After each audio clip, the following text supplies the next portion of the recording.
नमस्कार सभी का वेलकम है हमारे लाइव सेशन में। इसमें हम आपको जो जेआईबी का एक इम्पॉर्टेंट पेपर है, फास्ट पेपर है, Indian economy and Indian financial system के बारे में बताएंगे।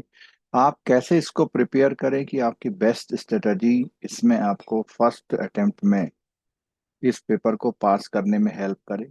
और क्योंकि यह पेपर हमारी डेली बैंकिंग से ज़्यादा कनेक्ट नहीं होता है, इसलिए इसको स्पेसिफिकली पढ़ना जरूरी होता है। बाकी आपका पीपीबी का पेपर या रिटेल बैंकिंग के पेपर की बात करें तो ये दोनों पेपर आपके डेली बैंकिंग में आपको कहीं ना कहीं दिखाई देते हैं और आप बेस्ट प्रिपेयर कर पाते हैं। लेकिन इस पेपर के लिए है क्योंकि ये Indian economy and Indian financial system दो पार्ट में ये कवर किया जाता है। और इंडियन इकोनॉमी का आप थ्योरेटिकली यूज नहीं कर पाते क्योंकि वो बहुत हायर लेवल पर इसका यूज होता है।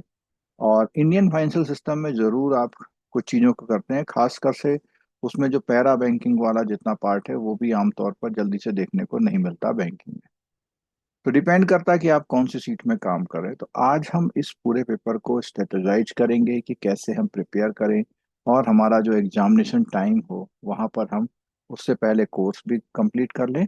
और कोर्स कंप्लीट करने के साथ हम इस पेपर को जब उसमें रिवाइज होता है तो रिवाइज करते समय हमें ये सारी चीज़ें बहुत आसान सी हो जाएं और आप इसको कर पाएं।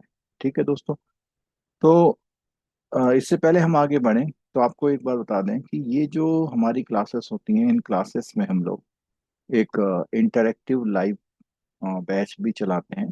इंटरेक्टिव लाइव लाइव बैचेस में हम लोग बेसिकली रियल टाइम में आपके सामने आते हैं और आपकी क्वेरी रियल टाइम में टेकअप की जाती हैं। इसीलिए इसका नाम इंटरेक्टिव लाइव बैच रखा गया है। ठीक है।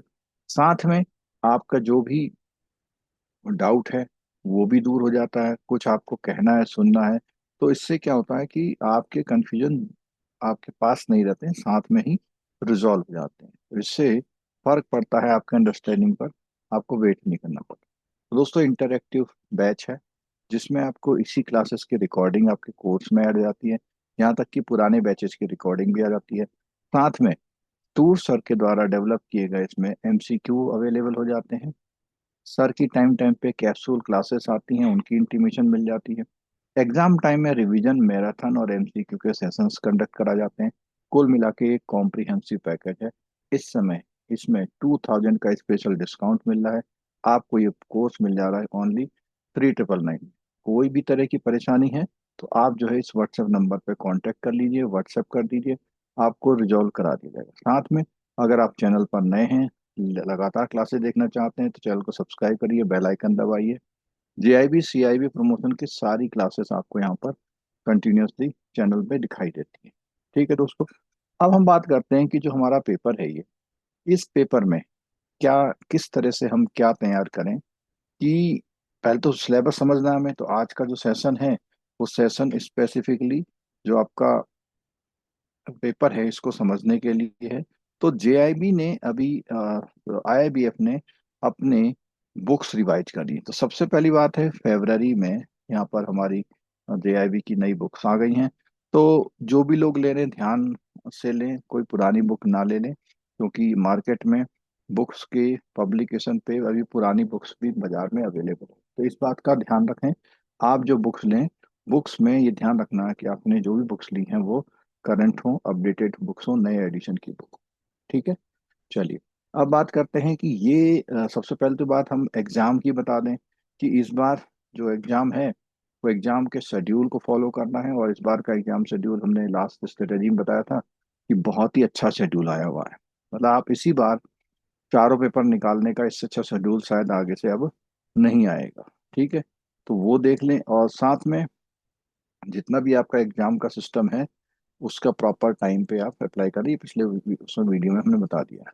चलिए तो दोस्तों बात करते हैं सिलेबस की। आपका ये सिलेबस दो पार्ट में डिवाइड है। जैसा हमने बताया इंडियन इकोनॉमी और इंडियन फाइनेंस सिस्टम दो पार्ट में आपका ये पूरा पेपर डिवाइडेड है। ठीक है। जिसमें मॉड्यूल ए और बी, दो मॉड्यूल आपके इंडियन इकोनॉमी के हैं और सी एंड डी आपके इंडियन फाइनेंशियल सिस्टम के। इंडियन इकोनॉमी अगर आप बीटेक के स्टूडेंट रहे हैं और या साइंस के रहे, कभी आपने आर्ट साइड या ह्यूमैनिटीज नहीं पढ़ी, तो हो सकता है इकोनॉमी ना पढ़ी। ठीक है। इंडियन फाइनेंशियल सिस्टम फिर भी आपने जब आईयूपीएस की आप प्रिपरेशन कर रहे थे तो हो सकता है थोड़ा पढ़ा हो, लेकिन उसको और गहराई से कॉन्सेप्चुअलिटी के साथ सीखना यहाँ पे बहुत जरूरी है। ठीक है। तो Indian economy and Indian economic architecture.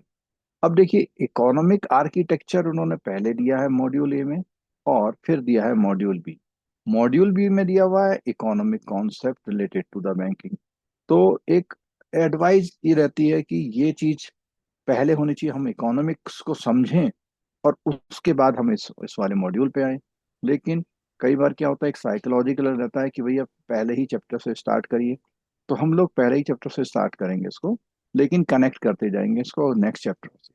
तो पहले में इंडियन इकोनॉमिक आर्क, इंडिया की इकोनॉमिक पोजीशंस क्या क्या है, जैसे इंडिया इकोनॉमी कैसी है, इकोनॉमिक प्लानिंग इंडिया में कैसे कैसे चलती है, कौन कौन से सेक्टर हैं इंडियन इकोनॉमी के। ठीक है, सर्विस सेक्टर है आपका, प्राइमरी सेकेंडरी और टर्सरी सेक्टर है, फिर उसमें दो नए वर्ड आए हैं, क्वाटरनरी और क्वाइनरी सेक्टर आ गया। फिर यहाँ पे आता है एक chapter, role of priority sector and MSME in Indian economy. देखिए ये चैप्टर आपका पैरेलली यूजफुल होता है पीपीबी में भी। क्यों? क्योंकि जब आप एमएसएमई के बारे में पढ़ रहे हैं तो वहां पर एक चैप्टर है, पीपीबी के प्रायोरिटी सेक्टर के बारे में पढ़ रहे हैं तो वहां पर भी एक चैप्टर है। तो दोनों चैप्टर यहाँ पर कवर होते हैं, और इस तरह से ये टॉपिक होता है। नेक्स्ट आता है इंफ्रास्ट्रक्चर इंक्लूडिंग सोशल इंफ्रास्ट्रक्चर। तो हमारे पूरे इंडिया में जो भी इंफ्रास्ट्रक्चर है वो किस किस तरह का है, चाहे वो इकोनॉमिक डेवलपमेंट है, एनर्जी, पावर, ट्रांसपोर्ट, एजुकेशन, सब कुछ यहाँ पे मिला के। नेक्स्ट आता है ग्लोबलाइजेशन। आपने देखा 1991 के रिफॉर्म के बाद हमारा एक ग्लोबलाइजेशन वर्ड काफी फेमस हुआ था, लिबरलाइजेशन, प्राइवेटाइजेशन, ग्लोबलाइजेशन में, वहां पर है। और इसका रिवर्स, यानी कि अब ग्लोबलाइजेशन कहीं कहीं पे रिवर्स चल रहा है। इकोनॉमिक रिफॉर्म्स हमारे क्या हुए, तो हमारे वहाँ 1980 के 1991 के रिफॉर्म्स यहाँ दिखाई देते हैं। उसके बाद आता है foreign trade policy, foreign investment and economic development, यहाँ पर ये कवर होता है, यानी हमारा जो पैसा बाहर से कैसे आता है, फॉरेन ट्रेड पॉलिसी। तो ये चैप्टर आपके आगे चल के CAIIB में आपको यूजफुल होने वाला है, क्योंकि उसमें फॉरेक्स का सारा फॉरेन का मामला आ गया यहाँ पे। इंटरनेशनल इकोनॉमिक ऑर्गेनाइजेशन, इनमें से बहुत सारे वर्ड आपने आईपीएस की प्रिपरेशन में पढ़े होते हैं, बहुत कुछ हुआ है, थोड़ा सा कॉन्सेप्चुअली और इसमें साउंड होने की जरूरत हो जाती है। ठीक है। उसके बाद एक इन्वायरमेंटल सब्जेक्ट आता है, climate change and sustainable development goal. ठीक है। फिर आता है इश्यूज फेसिंग इंडियन इकोनॉमी, क्या होता है। तो इस तरह देख रहे हैं कि इंडिया का पूरा पूरा आर्किटेक्चर, इंडिया की इकोनॉमिक स्टाइल क्या क्या है, उन चीजों को कवर किया गया है। ठीक है। अब दोस्तों नेक्स्ट आता है मॉड्यूल बी। तो मॉड्यूल बी में है economic concept related to banking. जिन लोगों ने अपने एजुकेशनल कैरियर में अगर इकोनॉमिक्स पढ़ी है तो उनके लिए बहुत ही स्कोरिंग हो सकता है। खासकर से अगर आपने BA MA या M.Com में इकोनॉमिक्स पढ़ी है, MBA में इकोनॉमिक्स पढ़ी है, तो बहुत कुछ इसमें से रिजेंबल हो जाएगा, मिल जाएगा। तो क्या है, सबसे पहले फंडामेंटल ऑफ इकोनॉमी, वास्तव में इकोनॉमिक्स क्या होती है। Macro micro economics, type of economy, एक चैप्टर है। नेक्स्ट चैप्टर आता है सप्लाई एंड डिमांड। अगर इकोनॉमिक्स कोई पढ़ता है तो कभी भी इसको चैप्टर को बिना पढ़े वो आगे नहीं बढ़ पाता है। और मनी सप्लाई, ये RBI की जो मॉनेटरी पॉलिसी है उससे कनेक्टेड चैप्टर है, काफी यूजफुल चैप्टर है। Theory of interest, interest decide कैसे होते हैं, इसकी थ्योरी यहाँ पर दी हुई है। ये बहुत इंपॉर्टेंट चैप्टर है, इसमें से 2 से 3 मार्क्स यहाँ पर आ जाते हैं। और ऐसे ही मनी सप्लाई वाले में 2 से 3 मार्क्स केस स्टडी का अक्सर आ जाते हैं। ठीक। Business cycle, characteristics of business cycle कैसे होती हैं, दुनिया में जो बिजनेस चल रहे हैं कैसे कभी अप और कभी डाउन होते हैं, उनके फेजेस बताए गए हैं। और यहाँ पर है monetary policy and fiscal policy. ठीक है। यानी जो आपका RBI की जितनी भी पॉलिसीज हैं, और गवर्नमेंट ऑफ इंडिया की फाइनेंस मिनिस्ट्री की पॉलिसी है, क्योंकि फिस्कल पॉलिसी का मतलब मिनिस्ट्री ऑफ फाइनेंस है, और मॉनेटरी पॉलिसी का मतलब RBI है। उसके बाद बहुत ही इंपॉर्टेंट कॉन्सेप्ट है GDP कॉन्सेप्ट, बहुत इंपॉर्टेंट है, 3 से 4 मार्क्स के क्वेश्चन यहाँ मिल जाते हैं। और है यूनियन बजट। दोनों ही क्वेश्चन, दोनों ही टॉपिक काफी इंपॉर्टेंट है, न्यूमेरिकल केस स्टडी के रिलेटेड है। और इस तरह से ये वाला जो मॉड्यूल है, मॉड्यूल बी, होता है खत्म आपका यहाँ पर। ठीक है। और अगर मैं बात करूँ तो मॉड्यूल बी है वो 25 से 30 मार्क्स का रहता है, और जो मॉड्यूल ए है वो 15 से 20 मार्क्स का रहता है। तो मॉड्यूल ए है 15 से 20 मार्क्स का रहता है। ठीक है। और ये जो है आपका 25 से 30 मार्क्स करता है। ठीक है दोस्तों। अब बात करते हैं मॉड्यूल सी की। तो मॉड्यूल सी में जो बात आती है यहाँ पर,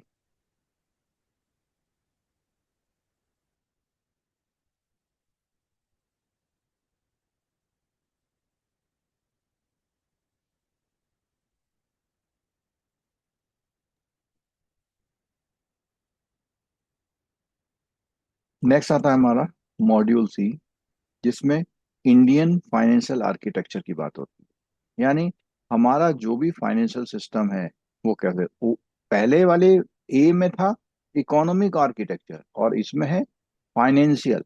ठीक है, इकोनॉमिक आर्किटेक्चर, और इसमें है आपका सी वाले में वो आपका फाइनेंशियल आर्किटेक्चर, यानी फाइनेंशियल सिस्टम क्या है। ठीक है। तो फाइनेंशियल आर्किटेक्चर में हमारा इंडिया का फाइनेंशियल सिस्टम कैसा है, फाइनेंशियल सिस्टम की डेफिनेशन, और उसमें जो भी हमारे एरा हुए हैं पुराने, वो कैसे कैसे चल रहा था। इंडियन बैंकिंग, अब देखो फाइनेंशियल तो बहुत बड़ा हो गया, उसी का एक पार्ट बैंकिंग होता, तो यहाँ बैंकिंग पे स्पेसिफिक आ गए। यहाँ पर banking regulation and RBI act की बात आती है। ये वाला चैप्टर आपका जब आप आगे चलते हैं तो बीआरबीएल में भी पैरेलली काम आता है। Development financial institutions, development financial institution, DFI बने हुए हैं बहुत सारे, उनके बारे में, इन सब के बारे में आपने कुछ ना कुछ अपने आईपीएस एग्जाम में थोड़ा प्रिपेयर किया होगा। माइक्रो फाइनेंस इंस्टीट्यूशंस बने हुए हैं बहुत सारे, ऐसे जी जेएलजी माइक्रो फाइनेंस के, और ठीक है प्राइवेट सेक्टर लैंडिंग के लिए बहुत सारे बने हुए हैं, बैंक फाइनेंस कर रहे हैं। ठीक है। उसके बाद है नॉन बैंकिंग फाइनेंशियल कंपनी, ये एक ऐसा पार्ट है, बैंकिंग के बारे में बहुत सुनते हैं लेकिन एनबीएफसी नाम का वर्ड बहुत ज्यादा नहीं सुना होता है। यहाँ पर एक एक एनबीएफसी के टाइप, क्या करते हैं, क्या ओन फंड है, कैसे कैसे लाइसेंस मिलता है, सब कुछ यहाँ पर मिला हुआ है। अब आता है कुछ पैरा बैंकिंग बिजनेस बैंक करता है, जैसे इंश्योरेंस का बिजनेस, इंश्योरेंस कंपनीज के बारे में यहाँ पर है। और एक स्पेसिफिकली चैप्टर है Indian financial system regulator and their role. तो यहाँ पर इंडियन फाइनेंशियल सिस्टम था पहला वाला जो था, यहाँ पर रेगुलेटर कौन इसको चला रहे हैं, तो हमें पता ही है कि हमारे पास आरबीआई, सेबी, इरडा और पीएफआरडी, ये चार मेजर रेगुलेटर हैं जो हमारे इंडियन फाइनेंशियल सिस्टम को चलाते हैं। फाइनेंशियल सिस्टम में चारों चीज आ गई, बैंकिंग आ गई, कैपिटल मार्केट आ गया, और पेंशन आ गया, और पेंशन आ गया, और इंश्योरेंस, चारों आ गए। ठीक है। Reforms and development in the banking sector, तो इकोनॉमिक रिफॉर्म्स का ऊपर एक चैप्टर था वो, और ये लगभग कोइंसाइड कर जाते हैं कई बार। नेक्स्ट आता है दोस्तों module D, financial products and services. Module D, financial products and services. अगर हम इसकी बात करते हैं तो यहाँ पर सबसे पहला चैप्टर है कि भैया फाइनेंशियल मार्केट इंडिया में कैसा है, कब कब शुरू हुआ, क्या हुआ। फिर यहाँ पे money market and capital market. तो मनी मार्केट की बात करें तो आपने काफी कुछ पहले प्रिपेयर किया होता है, हेल्प करेगा आपको। कुछ चीजें रेपो ऑपरेशन से रिलेटेड कुछ चीजें और आ जाती हैं। फिर आता है फिक्स इनकम मार्केट, जहाँ पे डेट एंड बॉन्ड मार्केट के बारे में क्वेश्चन है। Capital market and stock market, तो जितने भी फाइनेंशियल मार्केट है, फाइनेंशियल मार्केट के पार्ट हैं, क्या पार्ट है, मनी मार्केट है, फिक्स इनकम जिसको हम डेट मार्केट बोलते हैं, कैपिटल मार्केट शेयर मार्केट बोलते हैं, फॉरेक्स मार्केट है, ये सब मनी मार्केट उसके फाइनेंशियल मार्केट के पार्ट है। और ये सारे जो मार्केट हैं ये आपस में इंटरकनेक्टेडनेस है।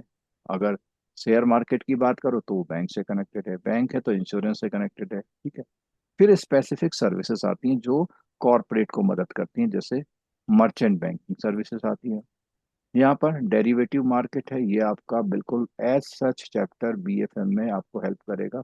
तो जितने भी चैप्टर आपके जेआईबी सीआईबी में कॉमन होते हैं उनको आपको बहुत ध्यान से पढ़ना चाहिए, आगे हेल्प करते हैं। ठीक है। Factoring for fitting again BFM का भी चैप्टर है, और यहाँ पर भी स्पेसिफिकली दिया हुआ है, बीएफएम का चैप्टर है। वेंचर कैपिटल आपका जितने भी स्टार्टअप्स वगैरह होते हैं जहाँ भी मनी की जरूरत होती है तो वो यहाँ पर होगी। ठीक है। जितने भी लोग लाइव जुड़ चुके हैं अभी से सोचिए, देखिए लास्ट टाइम भी जिन लोगों ने रेगुलर क्लास ली है उनका पेपर निकला है, अच्छा निकला है। और आप बैंकिंग में हैं, और ऐसा नहीं हो सकता कि इन सबको स्किप करके कब तक रह पाएंगे, आपको करना ही पड़ेगा। इंक्रीमेंट के अलावा, प्रमोशन के अलावा आपकी नॉलेज भी अच्छी हो तो रहेगा। ठीक है। तो इसलिए रिक्वेस्ट है, किसी भी तरह समय निकालो, 30 से 35 मिनट की एक क्लास होती है, कैसे भी करके समय निकाल के सुनो जरूर, पहले तो देखो बैठ के। अगर आप स्टडी टेबल में बैठते हैं तो बहुत अच्छा है, अपनी बुक्स वगैरह सामने रखें, पेंसिल रखें, फ्लैग रखें, पेजों को फोल्ड करें, टिक मार्क लगाएं, बहुत सी चीजें होती हैं जो आपको हेल्प कर जाती है। ठीक है। उसके बाद एक बिजनेस है जो आमतौर पर आपकी बैंकिंग में नहीं दिखाई देता, लीजिंग एंड हायर परचेज, लेकिन फाइनेंशियल मार्केट का हिस्सा है। तो आपको इसके बारे में जानकारी होनी चाहिए, क्योंकि जब आप किसी कॉर्पोरेट की बैलेंस शीट वगैरह देखते हैं तो वहां पर ये चीजें देखने को मिल जाती हैं। फिर आता है credit rating agencies and their function. ये चैप्टर पैरेलली RBWM में भी है, यानी retail banking and wealth management का जो फोर्थ पेपर है वहां पर भी है। क्रेडिट रेटिंग और ये जो क्रेडिट इंफॉर्मेशन कंपनी, इन दोनों के बारे में दो चीजें हैं। CRA CIT दोनों अलग अलग चीजें होती हैं, चैप्टर में पता लगता है। पैरा बैंकिंग में म्यूचुअल फंड है, इंश्योरेंस के प्रोडक्ट के बारे में है, पेंशन फंड के बारे में है। सबके बारे में यहाँ बिल्कुल प्रॉपर दिया हुआ है। आपकी पर्सनल लाइफ में भी इनकी सबकी जरूरत पड़ती है। अगर आप इन चैप्टर को करेंगे तो बहुत सारी चीजें क्लियर होंगी। Guidelines of para banking and financial service provided by the bank. फिर आता है real estate investment fund, infrastructure investment fund का जो कॉन्सेप्ट है वो क्या है। तो दोस्तों इस तरह से ये चैप्टर आपका कंप्लीट, ये जो पेपर है कंप्लीटली आपको प्रिपेयर करता है कि आप कैसे बेस्ट प्रिपरेशन कर पाएं, स्ट्रेटजाइज करता है। अगर हम बात करें लास्ट प्रैक्टिस में देख रहे हैं कि इस मॉड्यूल डी से लगभग 30 मार्क्स के क्वेश्चन पूछे जा रहे हैं, क्योंकि थोड़ा सा बड़ा भी है ये। ठीक है। और जो आपका मॉड्यूल सी है वहां से 15 से 20 मार्क्स के क्वेश्चन यहाँ से भी पूछे जा रहे हैं, मॉड्यूल सी से भी। ठीक है। तो इस तरह पूरा आपका Indian economy and Indian financial system का पेपर डिजाइंड है। और जिन लोगों ने इतनी बातें सुनी हैं तभी वो अपने माइंड को मेकअप कर पाएंगे कि हम इसको कैसे प्रिपेयर करें, जो बढ़िया तरह से प्रिपेयर हो जाए। आप तभी ये डिसाइड कर पाएंगे जब आप सिलेबस को समझते हैं। विदाउट सिलेबस की जितनी लोग तैयारी करते हैं उनकी तैयारी में कमियां होती हैं। ठीक है। तो जैसे हमने अभी थोड़ी देर पहले बताया कि अगर आप प्रॉपर तैयारी कर रहे हैं तो तैयारी करने के लिए इस बैच को अगर ज्वाइन करना चाहते हैं तो यहाँ पर इंटरेक्टिव लाइव बैच है, जिसमें आपको रिकॉर्डेड प्रोवाइड हो रहे हैं। साथ साथ में आपको सर के MCQ इसमें प्रोवाइड हो रहे हैं। सर के टाइम टाइम कैप्सूल क्लासेस की इंटीमेशन मिल जाती है चैनल में जो होती हैं। एग्जाम टाइम में रिवीजन मैराथन MCQ, जिसमें आपको इस समय का इंस्टेंट 2000 का एक डिस्काउंट मिल रहा है जो लोग नए बैच में ज्वाइन कर रहे हैं। 3999 का ये बैच है। और व्हाट्सएप में आप कांटेक्ट करके कोई प्रॉब्लम है तो यहाँ पे कोऑर्डिनेट हो जाएगी आपके साथ। और चैनल को सब्सक्राइब कर सकते हैं जिससे बेहतर तरीके से आप तैयारी कर पाए। तो दोस्तों ये मैंने बताया, अगर आपके कोई सवाल हैं, कोई क्वेश्चंस हैं तो आप क्वेश्चन पूछ सकते हैं कि लास्ट टाइम आपको क्या प्रॉब्लम आई, कैसे नहीं हुआ, क्या नहीं हुआ। प्रॉपर कॉम्प्रिहेंसिव तैयारी नहीं करेंगे, उसके बाद रिवीजन एंड MCQ नहीं करेंगे, तब जब तीनों चीज करेंगे तभी कुछ होगा। नहीं करेंगे तो प्रॉब्लम बहुत है। पेपर को आप तुक्के में निकालने की कोशिश मत करिए बिल्कुल भी। ठीक है। चलिए, कोई आपका सवाल है आप सवाल पूछ सकते हैं।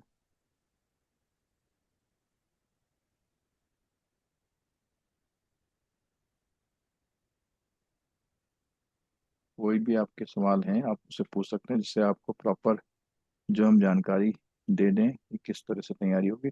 क्योंकि कल से हमारी क्लासेस शेड्यूल हो रही हैं। AFM की क्लास पहले चल रही थी और कल से हम इंडियन इकोनॉमिक क्लास भी चालू कर देंगे, स्टार्ट कर देंगे। आपको शाम का समय अपना थोड़ा सा रिजर्व रखना पड़ेगा जिससे आप प्रॉपर क्लास को अटेंड कर पाए।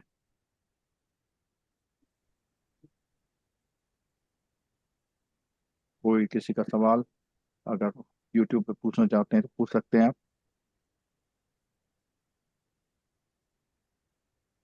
जो लाइव हैं वो पूछ सकते हैं। इंटरेक्ट। विवेक कुमार जी कुछ पूछना चाहते हैं। सर वो एमसीक्यू का कब से स्टार्ट होगा क्लास सर, मतलब चैप्टर होते ए, जाएगा फिर एमसीक्यू होगा? हाँ, वो तो चैप्टर के साथ साथ ही है ना MCQ तो। चैप्टर जब जी सर। चलते रहेंगे उसी चैप्टर के बीच बीच में MCQ भी चलते रहेंगे। जैसे मान लिया 15 मिनट पढ़ाया तो 5-7 क्वेश्चन उसमें आ जाते हैं। और अदरवाइज पूरा पूरा पैकेज आपके पैकेज में इन्वॉल्व है। वहाँ पर पूरे पैकेज में इसके MCQ पहले से डाले गए। ठीक है। ठीक है सर। जिन्होंने MCQ का पैकेज लिया, तो कुछ लोग क्या क्या करते हैं, केवल क्लास का पैकेज लेते हैं तो उस कंडीशन में तो MCQ नहीं मिलेंगे। लेकिन जो लोग क्लास प्लस MCQ लेते हैं उनके में पैकेज कंप्लीट अवेलेबल है। ठीक है। सर वो तो पता हमारी कैसे सबसे चलेगा? रिक्वेस्ट है। सर वो पता कैसे चलेगा कि एमसीक्यू का क्लासेस है मेरा करके मैं पैकेज लिया हूँ? नहीं, आपका कंफर्म आपने नहीं हुआ। क्या पेमेंट किया हुआ, फुल पैकेज लिया तो होगा। सर 1499। आपने आपने पुराना भी था ना आपका? यस सर, लास्ट टाइम भी था हाँ, सर। तो आपका जो रिन्यूअल कराया आपने, एमसीक्यू भी करा रखा, आपको एमसीक्यू मिलेगा। जी सर। आप एनएसटी ऐप को डाउनलोड कर रखा है आपने? हाँ, टूर सर क्या? एनएसटी अपनी हाँ, सर। बस जाके देखिए, आपके प्रोफाइल में दिख जाएगा। जी सर। आपके प्रोफाइल में वो चीज़ें दिख जाएंगी। और कोई कोई क्वेश्चन पूछना चाहता हो? आप लोग फ्री हैं बात करने के लिए, क्योंकि तभी आपका जो है कॉन्फिडेंस भी आएगा।